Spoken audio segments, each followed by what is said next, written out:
invited to speak about service.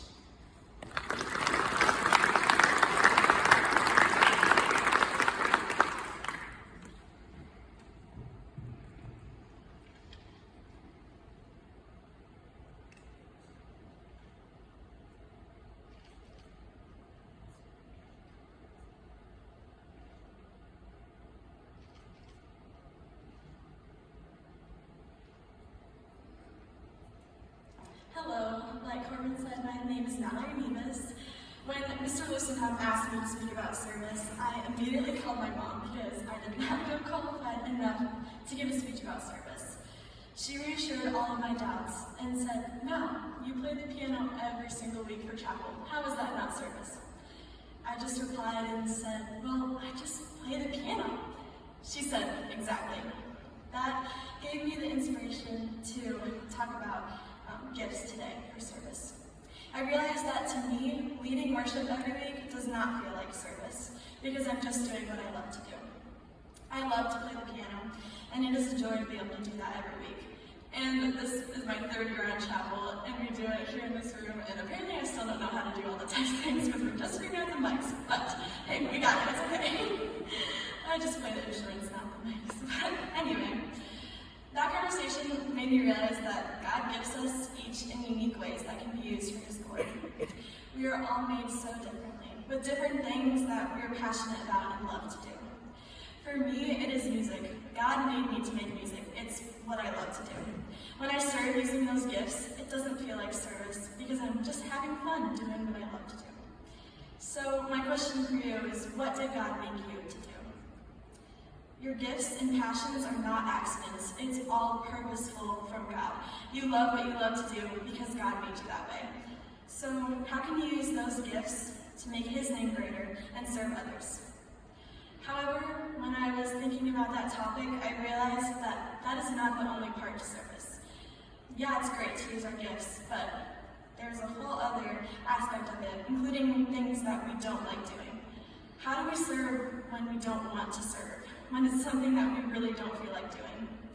There are times in my life when I cannot play the piano. The task that needs to be done is something totally not fun, like the dishes or cleaning the toilets, something totally gross. We are called to serve others because of who we are in Christ. There are times when something needs to be done that we might not love doing. What do we do then? When the job doesn't include playing the piano, do we still have to help out? Something I learned after processing that idea was that Jesus chose to serve in hard situations. We see time and time again in the Bible Jesus choosing to put others before Himself even when it seems absolutely ridiculous. I was reading John 13, which is the story about Jesus washing His disciples' feet. I've read that story a bunch of times, but for some reason this time it impacted me differently. Maybe it was that Easter was last week, or maybe it was just God giving me the inspiration for this speech. But I realized that Jesus was intentionally washing Judas's feet. Judas already had decided to betray Jesus, and Jesus knew that. Think about it. Jesus knew exactly what was going to happen to him because of Judas, and He knew how deeply Judas would hurt him. Despite all of that, Jesus still chose to wash his feet. Jesus loved Judas so much that He took the place of a lowly servant to do a task that was disgusting. He humbled Himself for others even when it was really, really hard. And think about it, that must have been really, really hard for Jesus. He did this just so that Jesus would know how much He is loved even though He is a sinner. So, like Jesus, we should serve others even when it is hard, even when we are annoyed, angry, or hurt. We should serve others when it is hard because of the work Christ has done in our hearts. He changes us from our selfish ways to make us more like Himself.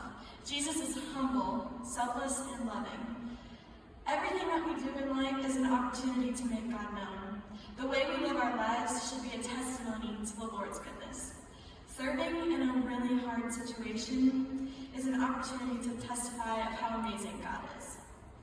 So my question for you is, what is a situation in your life where it feels really, really hard to serve? And how could that be an opportunity to worship God? Throughout the time I have been preparing this speech, I've learned so much about God's heart for service and how we too have an opportunity to serve others in all situations, whether it's playing the piano or doing things that we really don't want to do. As a overview, we have talked about our individual gifts that God has blessed us with. What is something that God has put in your life that you love to do?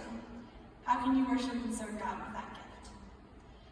We also talked about how Jesus served in very hard situations. He chose to serve someone who was going to hurt him deeply. I challenge you to process what that means for us. If Jesus decided to serve someone despite the horrible situation, what does that mean for us? Thank you so much for your time. Now, Mr. Harmon will introduce this year's candidate.